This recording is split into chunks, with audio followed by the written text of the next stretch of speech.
কল্পতরু চ্যানেলের পক্ষ থেকে আপনাদের সকলকে স্বাগত। আজকে আমরা উপস্থিত হয়েছি মায়াপুর ইস্কনে। তাই আজকের আলোচনার সাথে সাথে সেই সকল মন্দিরের কিছু দৃশ্য আপনাদের সামনে তুলে ধরলাম।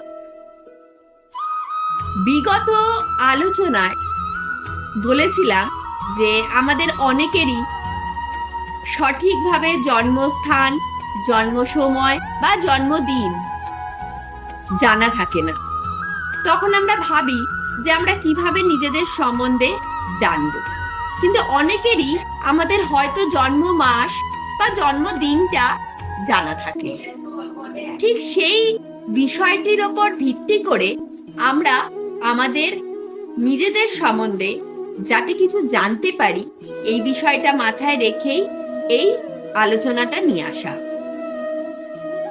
আজকে আমরা যে মাসটা সম্পর্কে আলোচনা করব সেটি হলো বাংলার জ্যৈষ্ঠ মাস, বা যাদের জন্ম ইংরেজিতে 15ই মে থেকে 15ই জুন, তাদের প্রকৃতি, ভাগ্য, যোগ্যতা, বিবাহ এবং স্বাস্থ্য সম্পর্কে আলোচনার প্রথমেই যে বিষয়টি চলে আসে সেটি হলো এই সকল মানুষদের প্রকৃতি।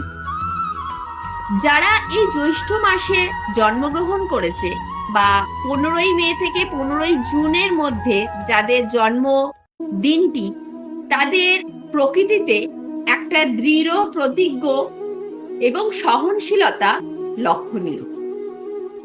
তাই তাদের একটু একগুঁয়ে বা জেদি মনে করা হয়, কিন্তু সেই জেদি বা একগুঁয়ে হলেও তাদের স্নেহ বা প্রীতির পাত্রের কাছে তারা কিন্তু নমনীয় হয়ে পড়ে।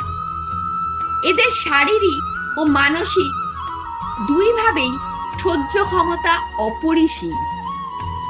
সহজে এরা রাগে না, তবে একবার রেগে গেলে তাকে শান্ত করা কিন্তু কঠিন হয়ে যায়। এদের প্রকৃতি একটু রাশভারী হয়ে থাকে। প্রকৃতির পরেই যে বিষয়টি আমাদের কাছে এসে যায় সেটি হলো এদের ভাগ্য। অর্থ সম্পত্তির ব্যাপারে এনারা বেশ ভাগ্যশালী হয়ে থাকে। উত্তরাধিকারী সূত্রে অর্থ সম্পত্তি পাওয়ার সম্ভাবনা এদের থাকে। এদের প্রকৃতিগত যে প্রধান দোষ সেটা হলো আলস্য আর আরামপ্রিয়তা। এই দুটোকে যদি এরা বর্জন করতে পারে তাহলে এরা যথেষ্ট আর্থিক উন্নতি করতে পারে। যোগ্যতার বিষয়ে বলতে গেলে প্রথমেই বলতে হয় এই সময়ে জন্মানো ব্যক্তিরা উচ্চাভিলাষী কিন্তু সংস্কারে বিরোধী, অর্থাৎ পরিবর্তন এদের তেমন পছন্দের হয় না। দায়িত্ব জ্ঞান খুব বেশি, তাই উচ্চপদস্থ ব্যক্তিদের পৃষ্ঠপোষকতা এরা পেয়ে থাকে। বিবাহ সম্পর্কে জানতে গেলে বলতে হয় আপনাদের প্রকৃতি স্নেহপ্রবণ এবং যৌন আকর্ষণ আপনাদের মধ্যে প্রবল। সেই জন্য একটু বেশি বয়স না হলে বা বিশেষ বিবেচনা না করে আপনার বিবাহ করা উচিত নয়। স্বাস্থ্য হিসাবে আপনার শরীর বেশ দৃঢ় ও মজবুত হবে।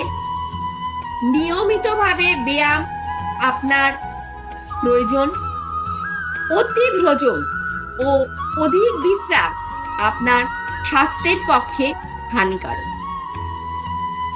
এই বিষয়গুলো মাথায় রেখে চললে আপনি যেমন স্বাস্থ্যকে ভালো রাখতে পারবেন, তেমন বহু ঐশ্বর্যশালী হয়ে উঠতে পারবেন। আশা করি আজকের এই আলোচনায় যাদের এই মাসে জন্ম তারা নিজেদের সম্পর্কে বেশ কিছু তথ্য জানতে পারলেন। আগামী দিনে আবার আপনাদের কাছে ফিরে আসব নতুন মাস, নতুন স্থান, নতুন সময় নিয়ে।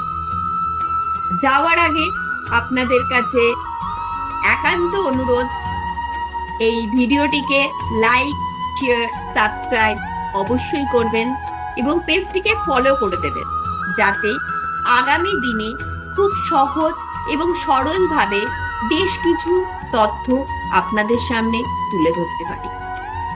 নমস্কার।